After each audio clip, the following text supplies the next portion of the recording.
Independent journalist Julio Rosas is live 1 mile away from the Gaza border. Julio Rosas on the ground visiting the Texas border. On the ground, Julio Rosas, field reporter. Mr. Rosas, apparently the expert now in organized terrorist activity. No. Let's not listen to the FBI director. Let's listen to senior writer at Townhall, who is going to tell us that the FBI director is wrong. I think it's funny to be lectured by an heir to the Levi Strauss corporation, and not only does he have that, but he also has what some would describe an impossibly good stock portfolio. Newsom and Bass, they're all saying, like, well, he escalated it. None of this would be necessary if it wasn't for the rioters from Friday. Correct, fair point. I mean, it is not an exaggeration at all to say that these are Hamas supporters, and they're here in the U.S.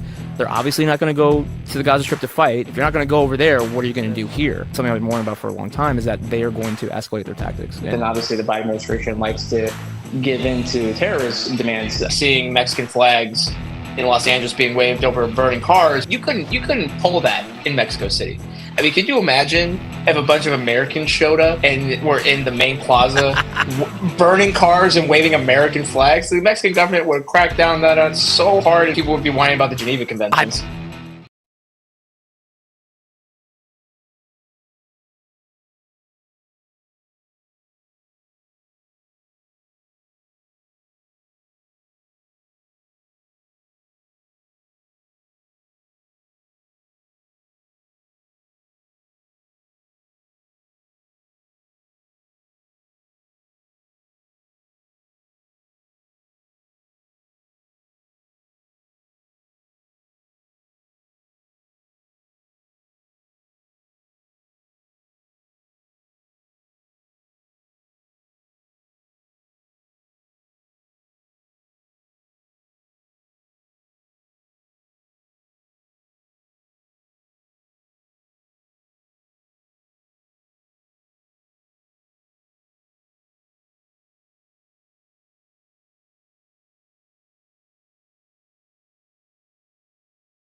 was you never have seen an entire police force retreat from its own precinct.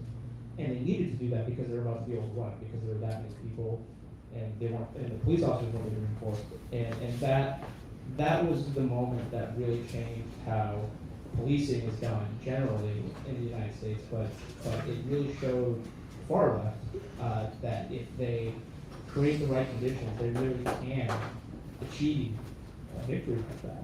And it was a victory. And it's to this day, like the very radical people over there, they marked May 28th, May 29th as a great victory.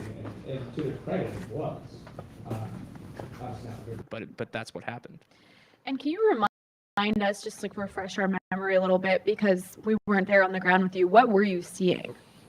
Yeah. I mean, it was. I mean, to say it was chaotic, I mean, yes, but I mean, it really it's just hard to put into words, because you see people who wouldn't normally do this, but there's like these things that, you know, people were cooped up at home. You had the election, Trump was in office, and then it was, like I said, it was just starting to get warm, especially Minneapolis.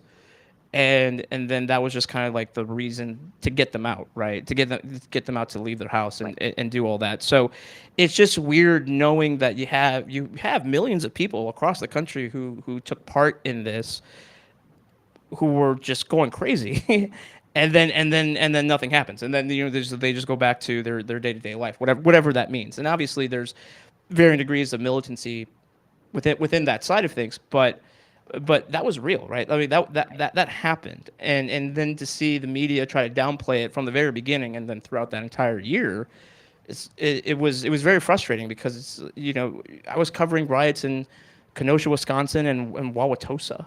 You know, it wasn't just these big cities; it's kind of these suburb areas that all of a sudden can be thrown into just pandemonium over.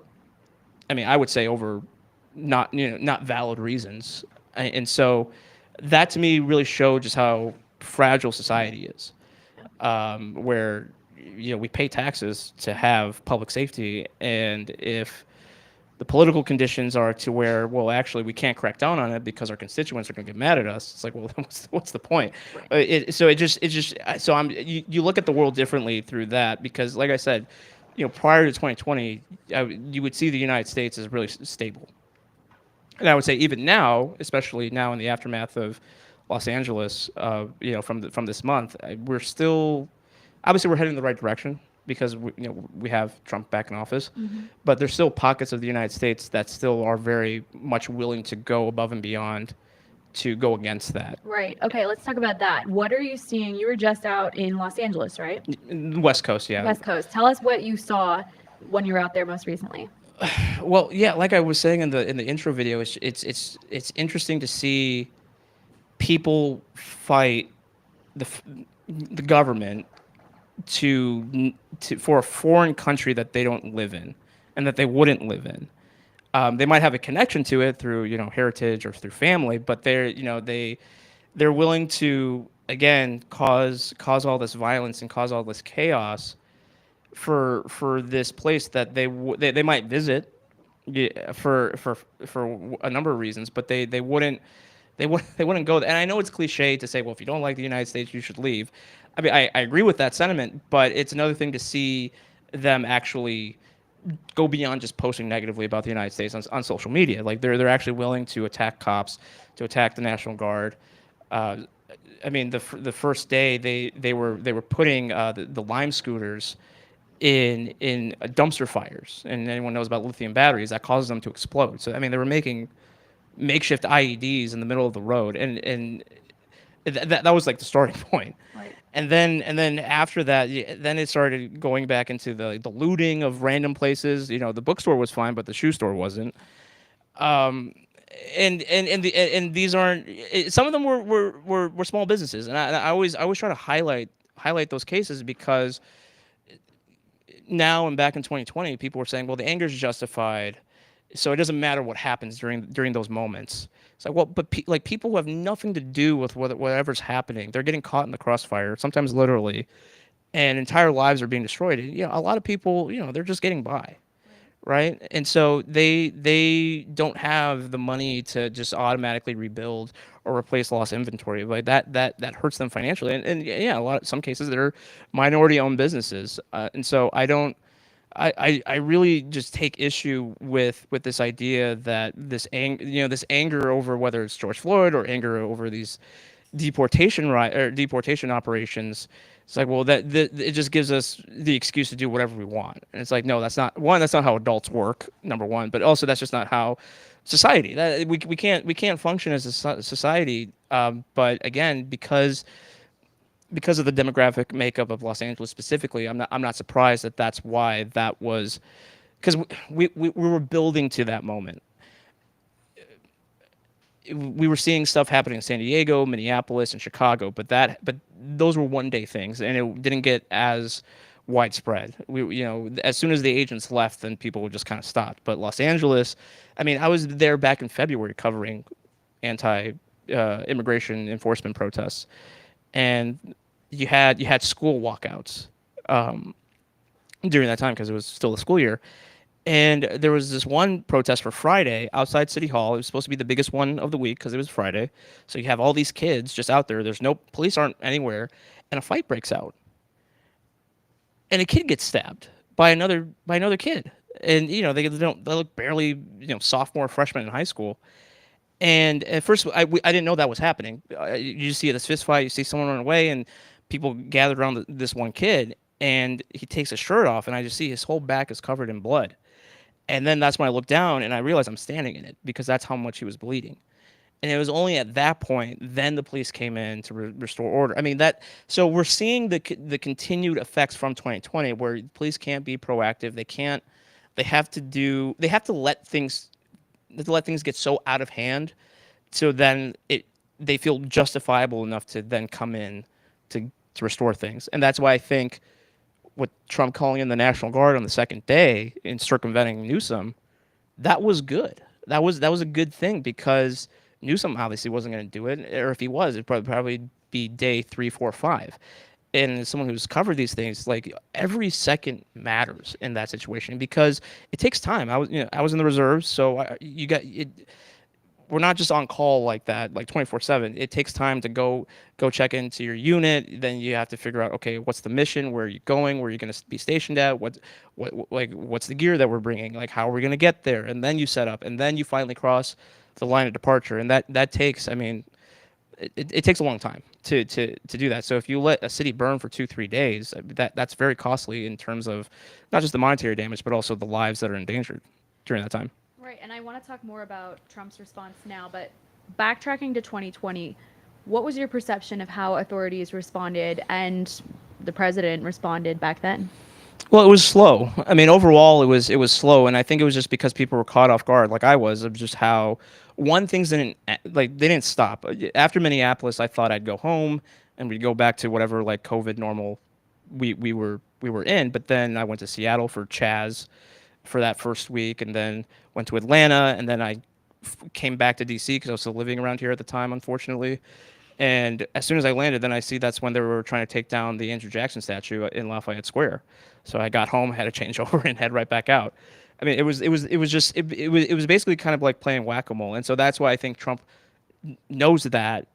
And this, like I said, this time around, he's like, okay, we're not going to wait on the governors that clearly have sympathies to these people. I mean, it's crazy seeing the justifications and the downplaying, and this time it's even worse, I think, because people are just so unhinged with Trump being back in office, just in general, and then this issue in particular, because this made the build the wall famous, and like this has always been his bread and butter for his presidential campaign. So this has always just been a long running issue, and so them seeing that, okay, he's actually serious on these deportations with the resources that he has now, we have to take it up to 11 in order to quote unquote meet the moment.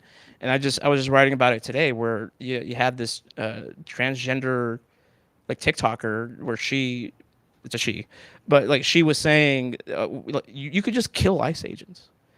And she said, stop, just don't film anymore, because that's what people were doing. They were just filming discreetly. Like a couple months ago, they were just filming them like across the street. They weren't getting involved. They weren't yelling at them. But then as time has gone on, you've seen like just through their videos, they've escalated to where now in Los Angeles, they were ramming, like private citizens were just ramming their cars into the unmarked SUVs. When I was with Border Patrol last week, it was actually kind of funny because we were near a car wash. We were staking out a car wash, and they Where were you staking out the car wash? what? Where was it? Los Angeles, Los Angeles County, and someone in the parking lot discovered one of the unmarked SUVs, and so he starts following him.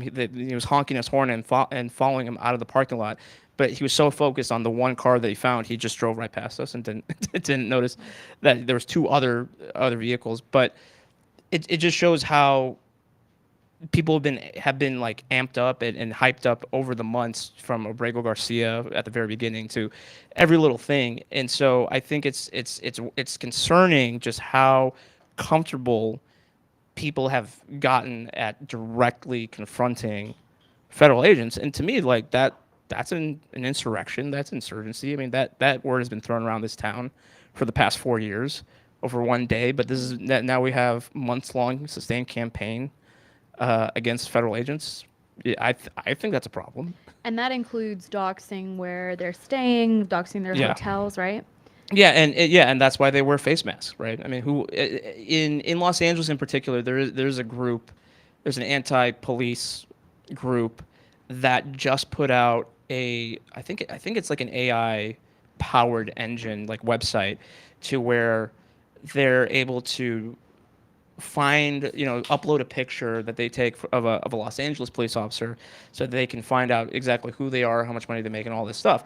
So of course they would love to do that to Border Patrol and ICE and HSI and any federal agency that's going to do that. So I mean, the conditions out there, it's getting worse. We had the initial outburst, like, okay, fine, we don't have cars on fire anymore, we don't have buildings and stores being looted, but because they're trying to get smart. They're trying to get smart about it. So it's okay. So beyond just causing just general mayhem, how can we actually hit them where it hurts?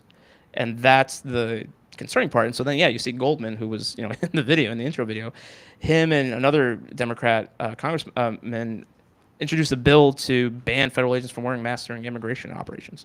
It's like, well, you're going to get these guys killed, or at worst, but at a minimum, you're going to have them show up at your house and all this stuff. So I mean, I don't want to be like just all doom and gloom guy, but it's going to get worse before it gets better, I would say. So I was in Los Angeles on Friday with the vice president, and I was kind of amazed by the military presence there. I was not expecting this at all. Did you notice that when you were there? Yeah. I mean, the California National Guard eventually came out, saw the Marines out there. They're a full force multiplier. I mean, the reason why that they're important is because of since they weren't activated underneath the Insurrection Act, they were kind of limited into what they were able to do. But so by being able to guard federal buildings, that frees up the Federal Protective Service, it frees up ICE agents, it frees up other DHS agents that instead of being busy guarding a building, they can actually go out and do not just immigration enforcement, but just other duties, right? So, like I said, I think that really shows how this Trump administration learned from the first time, to where, we might get bad press, but who cares? Like we're trying to get a city back in order, a major city, like one of the biggest cities in the country. So I think. It was just good to see that. It was good to see that, and they know that they have no other choice, but they're gonna make their shouts and screams and temper tantrums, and thankfully they can't do anything about it. But I don't know, who knows? Maybe a federal judge might say otherwise. Maybe. So, what are you hearing from authorities on the ground? Any of these military members, ICE agents, about Gavin Newsom and the way he's handled all this?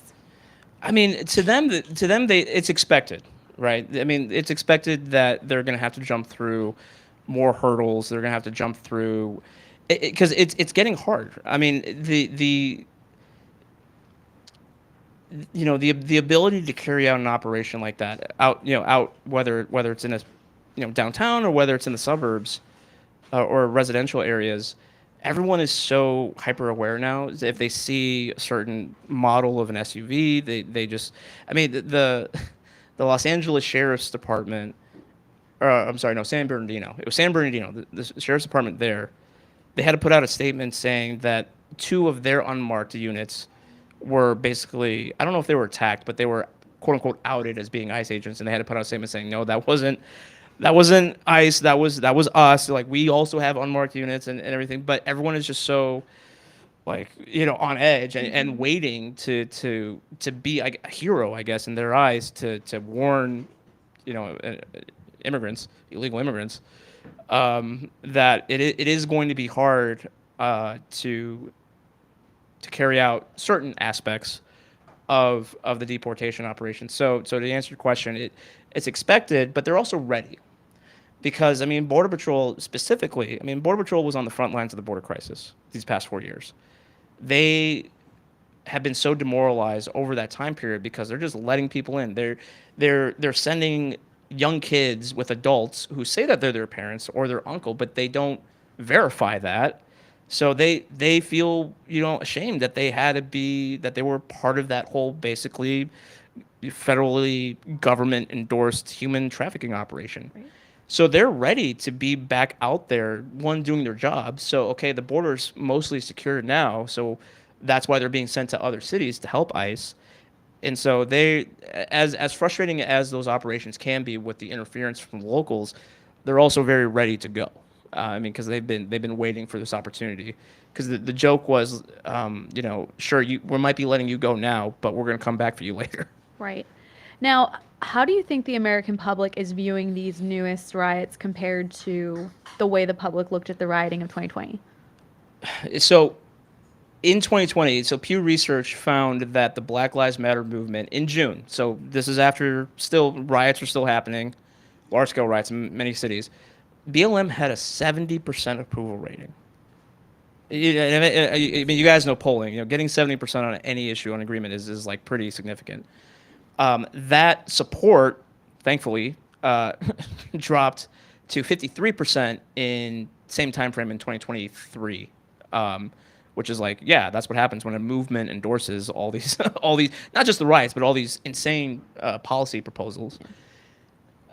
So to start out mass deportations of everybody who's here illegally, that, last I checked, that's still above 50%. So that is the problem that this current movement has, is that they don't have those same widespread support that the BLM movement had back. So they don't have that public goodwill to burn. They've already burned it, both literally and figuratively.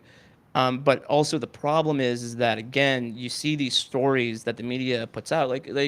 Recently in Orange County, MSNBC did this whole weepy segment about, this gardener who his 3 sons are Marines, and he was attacked by Border Patrol and these agents, and this is like exactly what's happening all across Los Angeles and Orange County and Southern California. And it's like, well, yeah, the reason why they arrested him is because this gardener was trying to attack him with a weed whacker. Yeah. But of course that doesn't, by the time, and there's video of it, right? So it's not just like, oh, it's just our word. No, you see him like trying to like, and I've worked with weed whackers. Okay, they can hurt you. All right. But so that there is a massive, information campaign to degrade that popularity, and I think it's kind of working to a certain extent, because of course, but I'm also skeptical, because you have people who have been interviewed, people who say they're Trump supporters, and all of a sudden they say, like, this isn't what I voted for. And of course I'm thinking, what are you talking about? At the RNC, they were having rally signs saying mass deportations now. Like, what do you think that meant? Did you really think it was just going to be like hardened criminals? And that's the unfortunate side of things, because there have been people who have been here for 20, 30 years just working, right? Mm-hmm. Illegally. Okay. But again, all that compassion, all that sympathy, that all went away. For me personally too, a little bit, after covering the border crisis for 4 years. You have to draw a line somewhere, right? You can't just have open borders, because it degrades the country. I was reporting in Mexico, and the same thing. I was talking to locals in southern Mexico, and they were calling it an invasion. They were saying the illegal immigrants that were passing through were making the city less safe. They were making it dirty, all this stuff, and so it's just funny. You're like, oh well, if you were to say that in the United States, they call you white supremacist or something, right? They call you racist. So I think the movement knows just how unpopular they are, so that's why they're going to use whatever story, whether true or not, to their benefit, because they have to make up for that image of they're waving a Mexican flag over a burning Waymo car, because that's not a good PR image. But they truly believe that they're on the right side of things, and so that's kind of the that's the uphill battle that they have to work on. Right. Now, I mean, I was at the Daily Caller when the rioting in 2020 happened, and I know you were part of the riot squad with our friends Shelby and Richie and Jorge, and I think even Wid, who's here, was at the riots. We all know the level of violence there, the level of safety that you all were risking. Do you feel like that's the same situation now? I mean, to varying degrees. I mean, the thing about chaos is that it's just so unpredictable. You just never know what you're going to end up in. So, yeah, you just have to be prepared as best you can. I mean, you're there to get the story. People on the left have accused me of trying to being the next Andy Ngo in terms of being attacked and using that for financial benefit, in their words, right? And the answer is no. I don't like. Look, I like Andy. Andy and I are friends, but I don't want to be him in the sense of that he gets. Antifa has shoot to kill orders for him, right? And so it's unfortunate because it makes it hard for him to cover things, and he really doesn't on the ground anymore. But that's the risk, because these people they want to do their deeds out in public, but they don't want anyone filming it. And of course, I don't care. You're doing this out in public. I'm going to film you. But it's a balancing act, right? Because as my parents would tell me, no story's worth dying over. And I was like, well, but okay, maybe not. But but there's always a risk. But yeah, I think, but it's important to do the best job that you can in these situations, because, like I said, because of the information warfare that's happening right now, but also just because so that people know what's actually going on. It's chaotic. There's so much that you need to have eyes on it, and you need to be out as best you can so that people can have a good idea to approach the problem moving forward. Yeah. Okay, so speaking of moving forward, before we take some questions, where do you see this headed? Yeah, like I said, I think this is definitely going to continue in different forms. I think Los Angeles and stuff Portland, Oregon, the ICE facility there has been under siege for the past 17 days. That hasn't really been covered because it's hard, because Antifa is very hyper aware about outsiders. Mm-hmm. So I was there part of last week too. But no, I think this is going to continue for as long as President Trump is beating that drum, right? And that's not to say that he should stop. No, but it's just I think it's just going to have to require bringing out military assets to just for even something as simple as crowd control. Because my concern is, for example, in 2020, the reason why the federal courthouse in Portland was under siege for a month was because the Portland city leadership, they banned their police department from working with DHS agents. They banned them from even talking to each other. So DHS was on their own, and that's part of the reason why it lasted for as long as it did, and it only got better once finally Trump put his foot down and said, no, you need to send in states, you need to send in somebody, because this is out of hand. So my concern is that the public pressure is going to pressure, like Karen Bass or Seattle or Chicago, because whenever a crowd forms up on these agents, police have to respond because it's a public safety just in general. But then they get accused of, well, we're not a sanctuary city then, because you're working with these kidnappers, you're working with this Gestapo. So my concern is that they're going to pull that support, and they're going to say you can't come. If they call for help, you can't come anymore.